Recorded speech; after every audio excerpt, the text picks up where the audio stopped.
Hey everybody, this is David Schmidt, and thank you so much for being here this evening.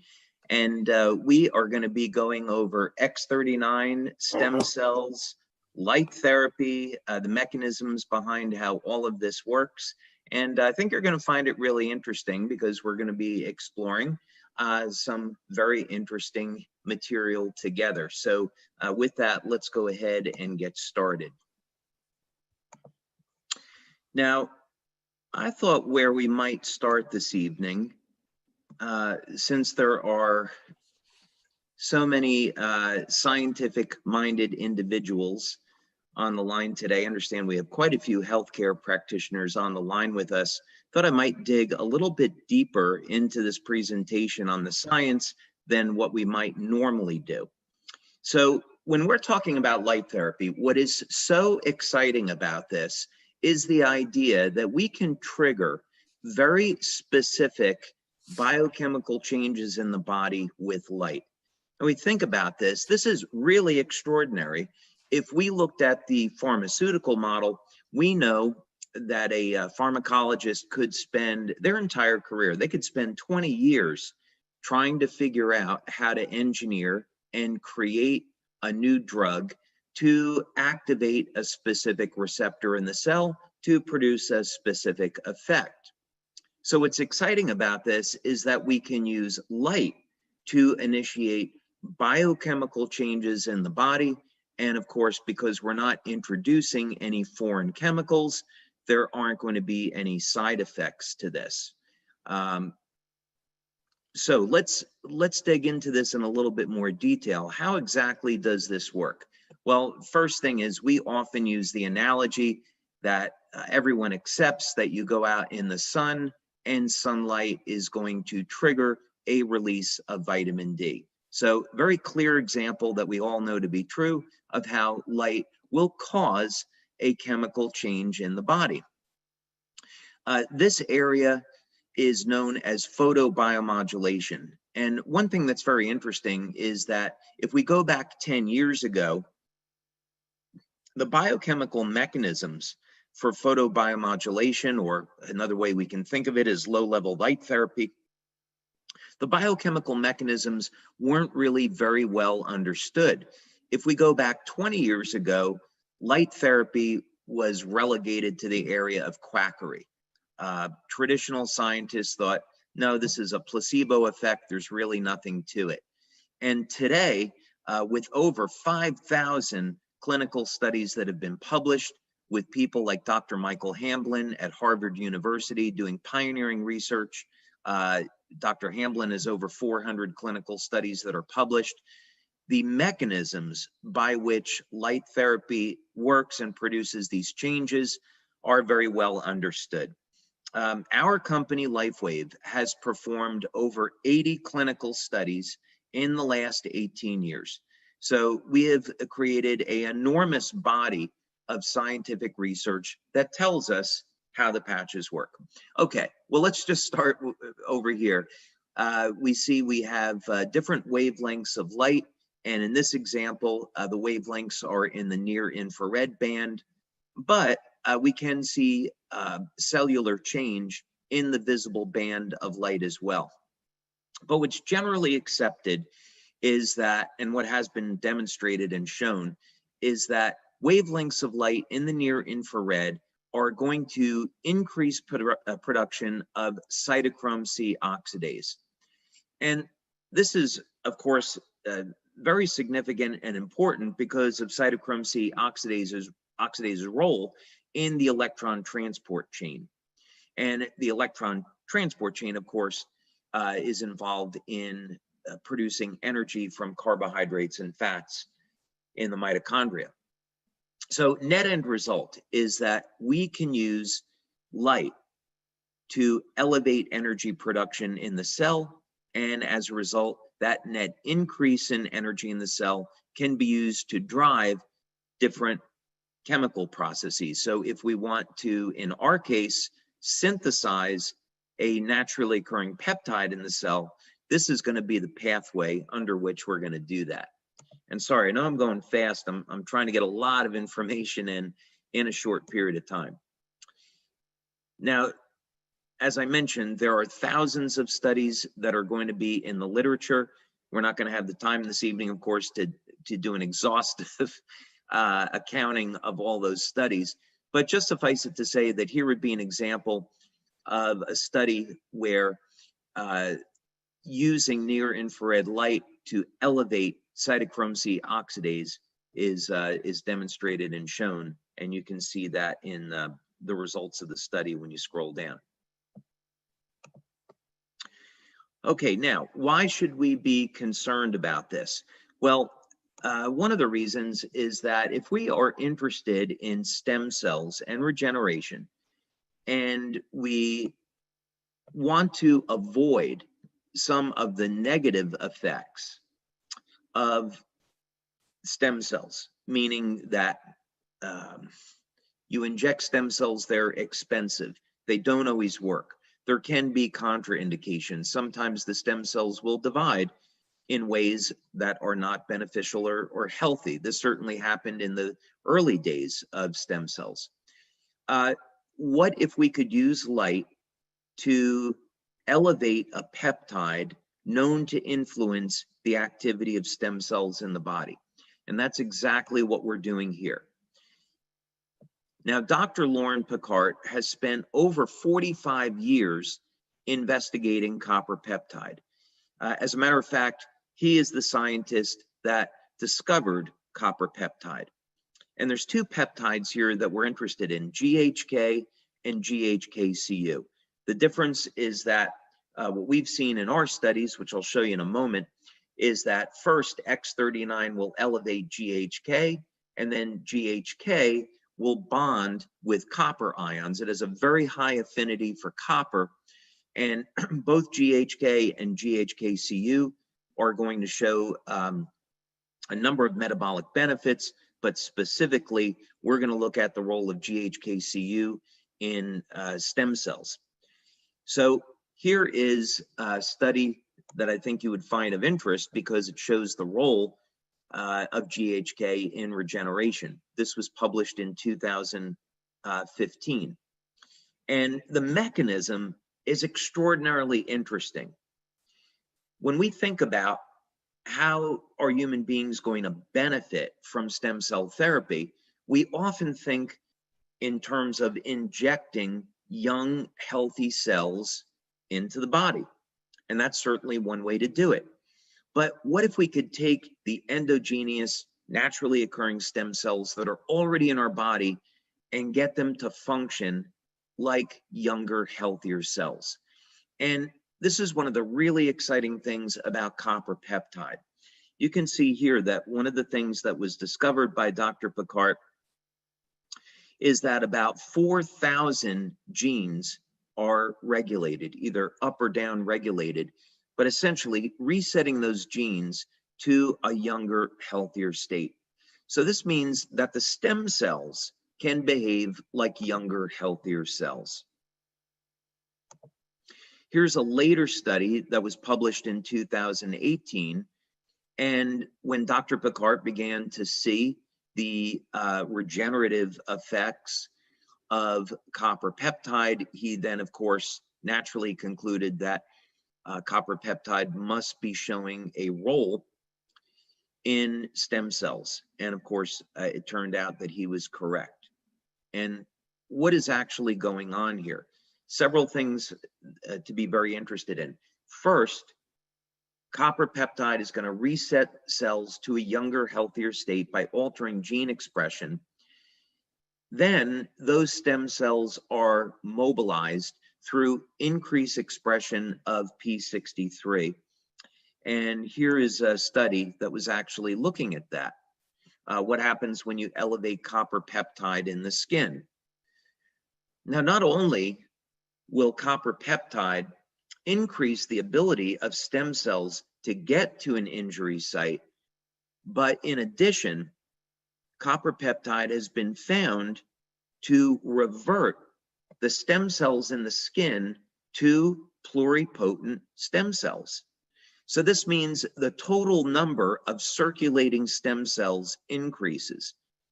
And in other studies that have been published, this leads to regeneration of damaged tissue. So we, of course, have done a significant number of studies, and you can find them here. We're not going to have time to go over all of these this evening. We have 9 clinical studies that we've completed so far on X39. Because of COVID, there have been delays in getting those published.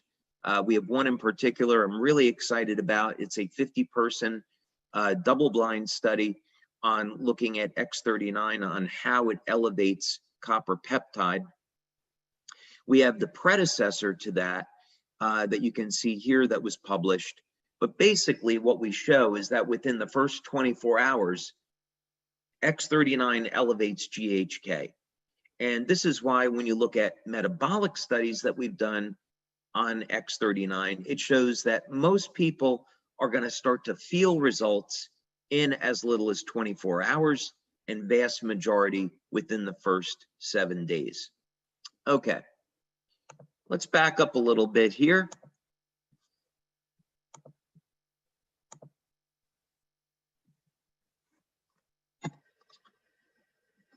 And let's restate this problem. The problem is that as we age, the stem cells are aging with us. This, of course, has to do with the Hayflick limit.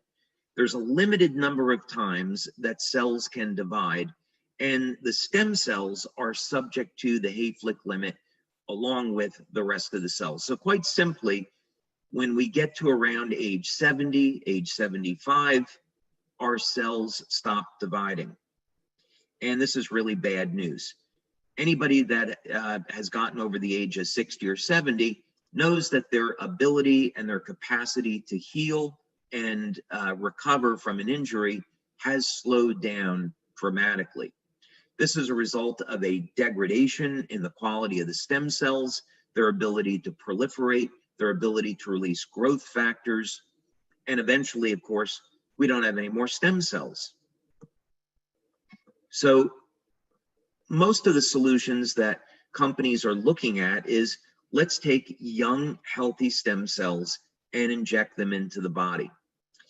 And there is not a major success of this that's available today.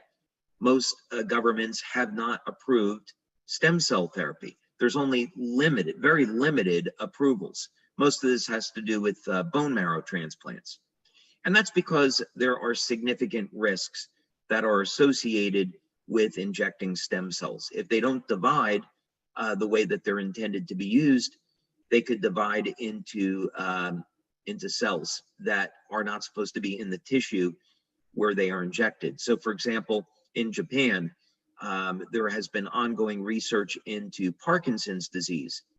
And there's a human study going on right now where a needle is inserted into the brain and stem cells are injected directly into the brain.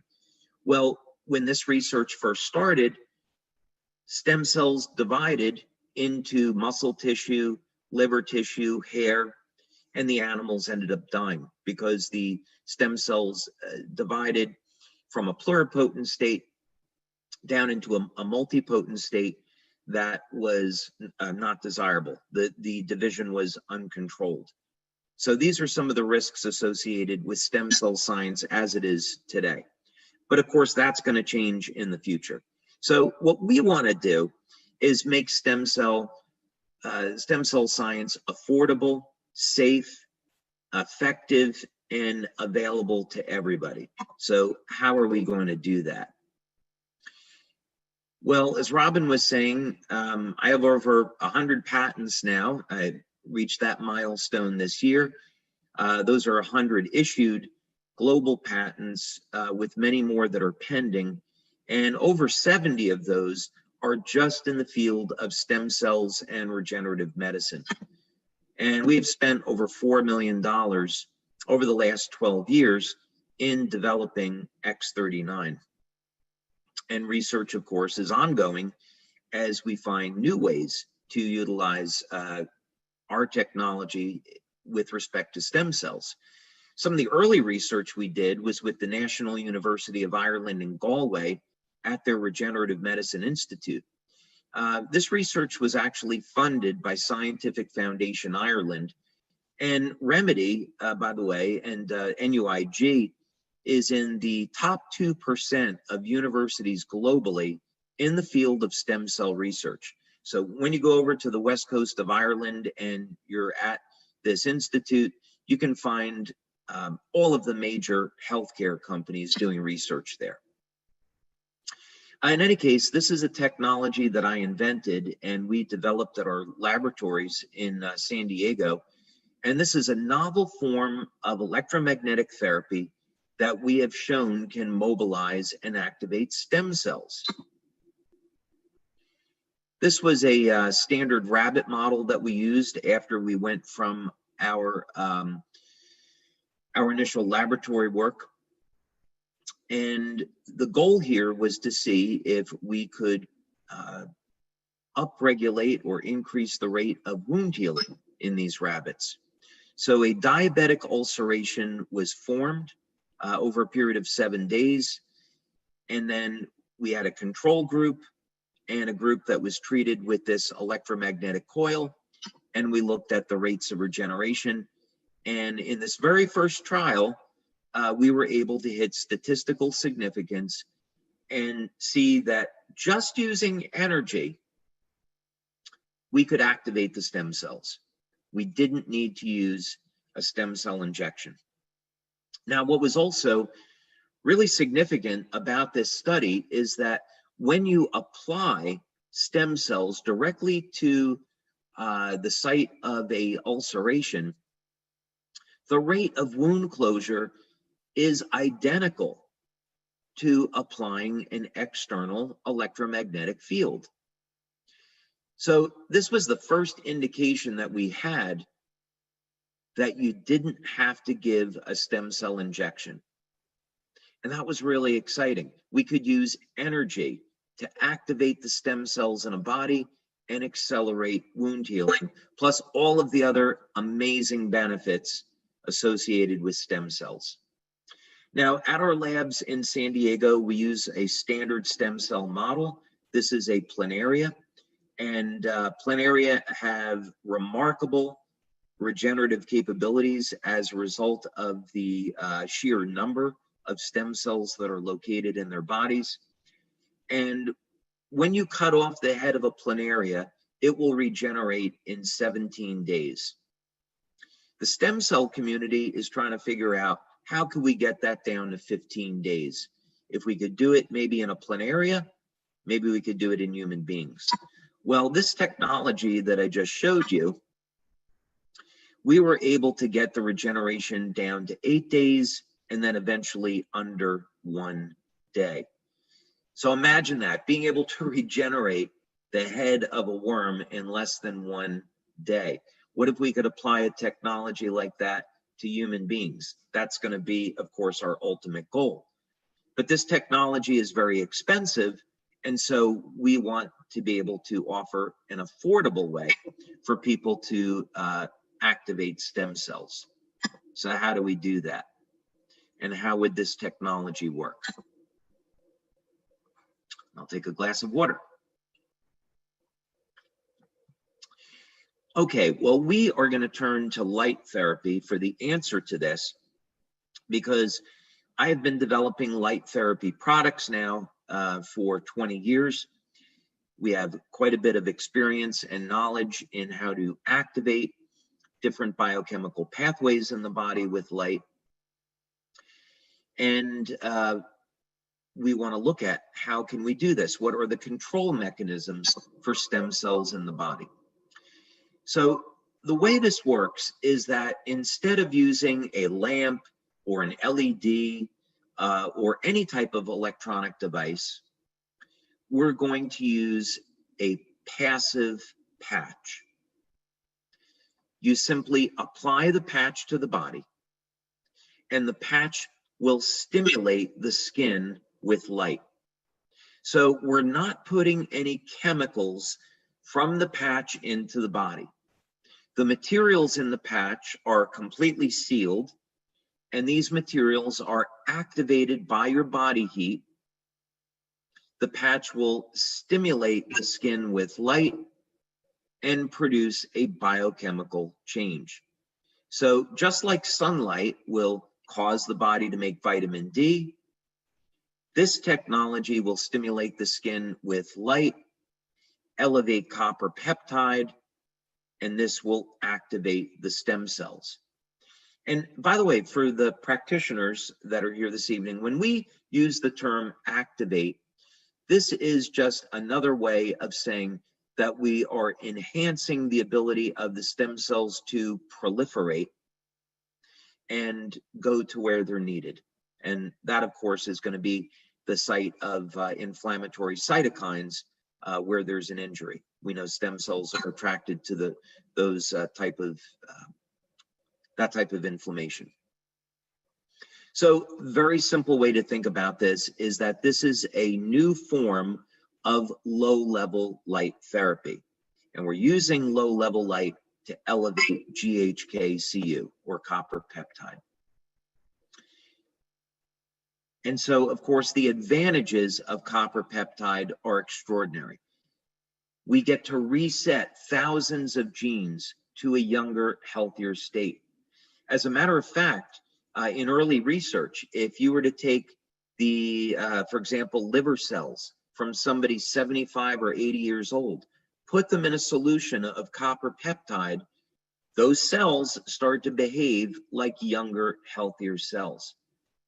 If all we were doing with X39 was just simply allowing old stem cells to get to an injury, that of course would not be very effective. So what really makes this product effective is the fact that copper peptide is a very powerful gene modulator, can get those stem cells to act like younger, healthier cells. And of course, now they can release growth factors, their motility rate increases, and people can experience healing at ages when normally they would not be able to. Okay, so we've got 9 studies on X39. First question is, how do we know that the X39 patch elevates copper peptide? So that was one of the first studies we did. It actually took us about a year to get through just method development. So we had to develop methods. We worked with 2 different laboratories, and these were microanalytical labs. And first we looked at urine analysis. Could we detect copper peptide in the urine? Then eventually we landed on doing blood studies, and the method development led to a procedure where we could detect copper peptide in blood. So this was our first pilot study. It was with 10 people. We've since repeated this, and we have a double-blind study now. Generally, when we want to look at copper peptide levels, we like to have people that are over the age of 50 or 60. The reason is copper peptide levels are going to be much lower in that group. So if we were going to compare copper peptide levels to people over the age of 60 compared to people in their 20s, levels of copper peptide are down 60 to 80% when someone's over the age of 60. We also want to find out if, this is light therapy, so we should be able to see an effect rapidly. So we want to look at taking a baseline and then doing another blood draw 24 hours later. And then as a matter of convenience, we look at a 7-day period. And very clearly, what we see to statistical significance is that within the first 24 hours, we see increases in GHK. We also see increases in GHK-Cu, but not to statistical significance at 24 hours. But of course, at day 7, we are well into statistical significance. Now, we've also done metabolic testing with X39. And this is important. This was we did 2 studies here. The first was a pilot. The second was a 50-person double-blind. Again, mean age was over the age of 60. And we want to look at short-term benefits. What happens to the metabolism in the first 24 hours and in the first 7 days. Well, one thing we were interested in was looking at synthesis of amino acids. And we saw that amino acids were upregulated. So, for example, we looked at the branched chain amino acids like leucine, isoleucine, and valine. And this was important because we had anecdotal information that athletes were recovering much more quickly from exercise. So we saw about a 30 to 40% increase in upregulation of leucine. So I think we've got some pretty good evidence that through elevating leucine, we're activating mTOR, increasing muscle protein synthesis. And of course, this is going to be very valuable, not only in recovery, but also for any athlete or anyone that wants to improve performance. As another example, we also saw an upregulation of tryptophan. And that was interesting because in the early days of studying X39, we saw that people were getting improved levels of sleep. We eventually measured GABA levels, and we saw GABA levels being upregulated as well. So we indeed were able to determine why people were experiencing improvements in their quality of sleep. We also saw improvements in memory with X39, and I'm going to show you another study, a separate study that we did looking at the brain. Very interesting, we saw statistically significant decreases in blood pressure in people that had elevated blood pressure. We also did measurements with heart rate variability. And for those of you that are not familiar with that, that looks at the ratio of muscle contractions in the 4 chambers of the heart. And this is important because heart rate variability can detect abnormalities in the function of the heart. And we saw improvements in heart rate variability. Overall vitality, we saw improved. Even breathing improved. Okay, and then on to brain mapping. And I'm going through this quickly so we can get to your questions. We can actually, do a much deeper dive into each of these studies. But just going through quickly because I know there are a lot of questions tonight. We have the privilege of working with Dr. Gaetan Chevalier. We've been working with Dr. Chevalier now for over 10 years. And Melinda Connor, actually, Dr. Melinda Connor, we've been working with her for about 10 years as well. Incredible researchers, and it's a privilege to work with them and their teams. Well, Dr. Chevalier was doing research into nuclear fusion at UCLA. He's an expert in laser spectroscopy. And some of our early studies that we did with him were looking at biophoton emission. And we saw that with our LifeWave energy enhancer patches, we could actually bring the cells into greater coherence, and this would improve biophoton emission from the cells. So this is a very powerful anti-aging effect. We also had run a study looking at upregulation of mitochondrial function. We did that study with Dr. Frank Schallenberger and Dr. Homer Nazaran at the time. Dr. Nazaran was at the University of Texas in El Paso, their biomedical engineering department. And so we saw directly that stimulating the skin with light would increase mitochondrial function. Any case, in this study, what we wanted to do was use a P300, it says here P3, it was a P300 EEG brain mapping system. This was the pilot study. There were some delays in getting started with the double blind because of COVID, but now the double blind study on this is underway. One thing that's important is that all 12 people in this open label study had dramatic effects. And we worked with people over the age of 60. And this is really significant because we would not expect, even with the effects of neuroplasticity, we would not expect to see changes this dramatic in a section of the population that is over the age of 60 and 70. But here at session 1 is baseline, session 2 is at 3 weeks, and session 3 is at 6 weeks. And what's happening is that the brain is shifting into a greater state of coherence. If we want to solve the problem of aging, the problem of aging can really be thought as a state of our bodies going from perfection, from the divine design, from a state of coherence and balance into a state of disorganization. And we see this over time, the degradation of the structure of the cells. Well, what would happen if we could reverse that and bring greater coherence to the cells, and of course on the macro level as well? And this is what we see with our products, that they establish greater coherence, and this is some proof of that. Here's the 67-year-old man. Now, I want to highlight the difference between these two, because most people are going to see results with X39 within the first week, and their first month using the product, most people are going to get great results.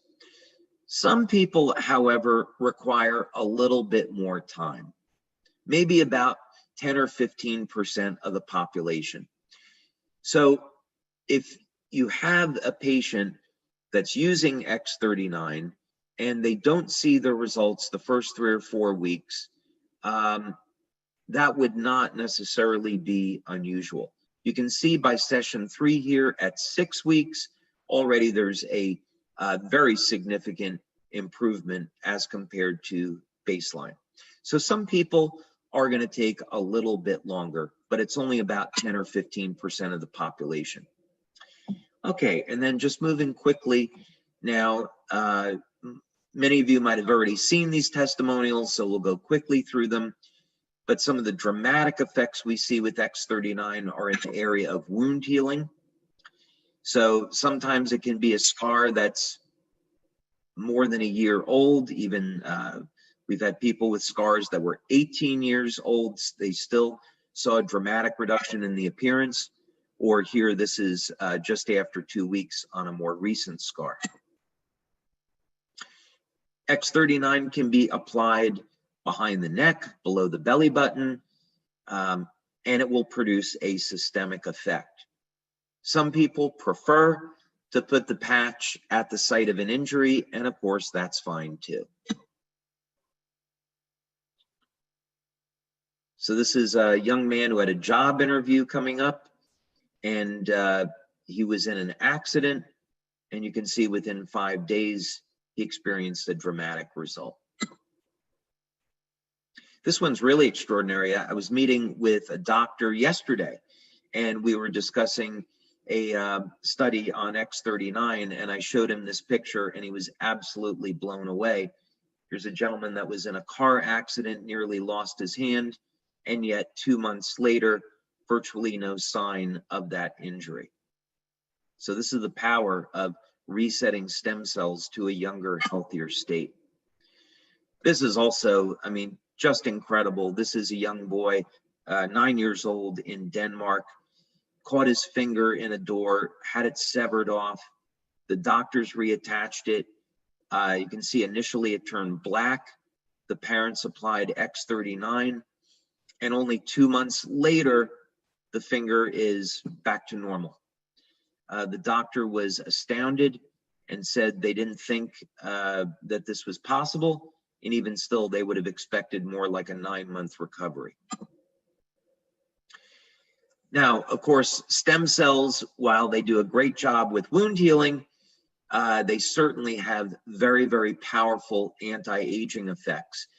And one of the things that stem cells do really well is make collagen. Of course, collagen is the most abundant protein in the body.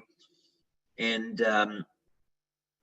we know that as we age, there is a decrease in our levels of collagen, and hence this is going to lead, partially, that's going to lead to formation of lines and wrinkles. And this is a woman, her name is Mandy. She is in Australia, and you can see very dramatic result after 6 weeks. And she was thrilled with the results. She continued to use X39, and you can see dramatic change after 1 year. Now, this was actually the very first, I'll call it, youth renewal testimonial that we received on X39. This woman lives in Denmark. She's 93. Her daughter is a LifeWave distributor. The mom here was dealing with a number of very significant health challenges. And so the daughter gave her X39 in the hopes that it could help support her health. And everyone was truly shocked at the transformation that she went through in only 2 months. So this is all to say that through our research and through practice, we have found that you don't have to have injections of stem cells, that activating the stem cells with copper peptide can lead to remarkable health benefits. One area that we are interested in exploring actually is, well, what happens when you elevate copper peptide and you give a stem cell injections? Would the benefits be even greater?